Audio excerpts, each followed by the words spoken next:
మెదక్ జిల్లా రామాయంపేట మున్సిపాలిటీ పరిధిలో TRS party కార్యాలయంలో మాజీ ఎమ్మెల్యే పద్మా దేవేందర్ రెడ్డి కార్యకర్తలతో సమావేశం ఏర్పాటు చేశారు.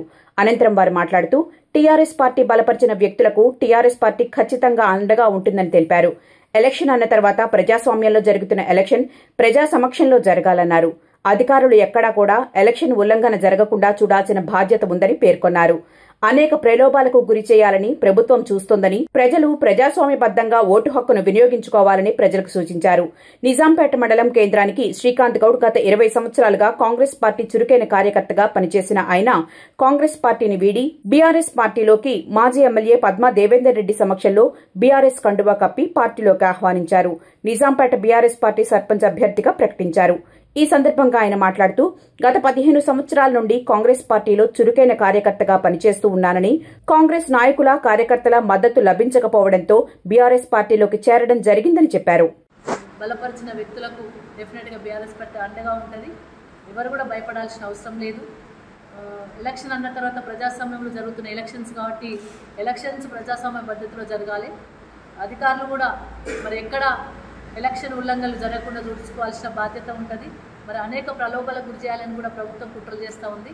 ఆ ప్రలోభాలను కూడా ఛేదించాల్సిన అవసరం అధికారులకే ఉంటుంది. కాబట్టి అధికారులు కూడా అందరూ మరి అప్రమత్తంగా ఉండి ప్రజలు ప్రజాస్వామ్య పద్ధతిలో ఓటు హక్కు వినియోగించుకునే విధంగా చూడాలని కూడా నేను రిక్వెస్ట్ చేస్తూ ఉన్నాను.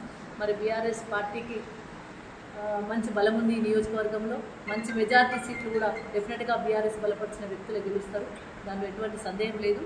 మరి చాలా చోట్ల కూడా బీఆర్ఎస్ బలపరిచిన వ్యక్తులు 2-3 నిలబడే ప్రయత్నం చేస్తూ ఉన్నాం. చాలా మటుకు వాళ్ళందరినీ కూడా కాంప్రమైజ్ చేసే ప్రయత్నం చేస్తూ ఉన్నాం.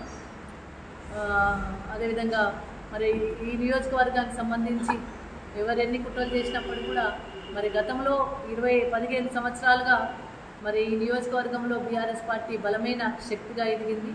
రేపు కూడా బలమైన శక్తిగానే బీఆర్ఎస్ పార్టీ ఉంటుంది. ఎక్కడ కూడా క్యాడర్ తగ్గలేదు.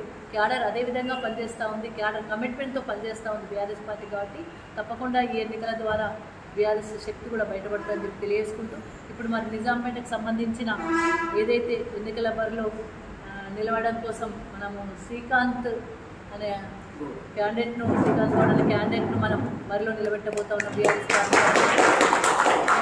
శ్రీకాంత్ కూడా మంచి పేరుంది. అంతేకాకుండా అక్కడ బీఆర్ఎస్ పార్టీకి కూడా మంచి బలం ఉంది. కాబట్టి డెఫినెట్గా రాబోయే కాలంలో మంచి మెజార్టీతోని మరి గెలవబోతూ ఉన్నాం. కాబట్టి అందరూ కూడా మన బీఆర్ఎస్ నాయకులందరూ కూడా విజ్ఞప్తి చేస్తాము. ఎక్కడ కూడా వెనుకడుగు వేయాల్సిన అవసరం లేదు. మన యొక్క శక్తి, మన యొక్క బీఆర్ఎస్ పార్టీ అంటేనే ఒక బలమైన క్యాడర్ ఉన్న పార్టీ. కాబట్టి 25 సంవత్సరాల చరిత్ర ఉన్న బీఆర్ఎస్ పార్టీ. కాబట్టి ఉద్యమంలో 14 సంవత్సరాలు పోరాటం చేసిన వ్యక్తులు ఉన్నారు. ఉద్యమం తర్వాత 10 సంవత్సరాల అధికారంలో ఉన్నప్పుడు కూడా పనిచేసిన వ్యక్తులు ఉన్నారు. మరి ఇప్పుడు ఏదైతే అధికారం కోల్పోయినాక కూడా మేము సైతం అంటూ కదిలి వచ్చిన మా బ్రదర్స్ అందరికీ కూడా స్వాగతం తెలియజేసుకుంటూ తప్పకుండా వారి నమ్మకాన్ని వమ్ము చేయకుండా బీఆర్ఎస్ పార్టీ భవిష్యత్తులో కూడా పనిచేస్తుంది, వాళ్ళని కాపాడుకుంటారని చెప్పి తెలియజేస్తూ జై తెలంగాణ.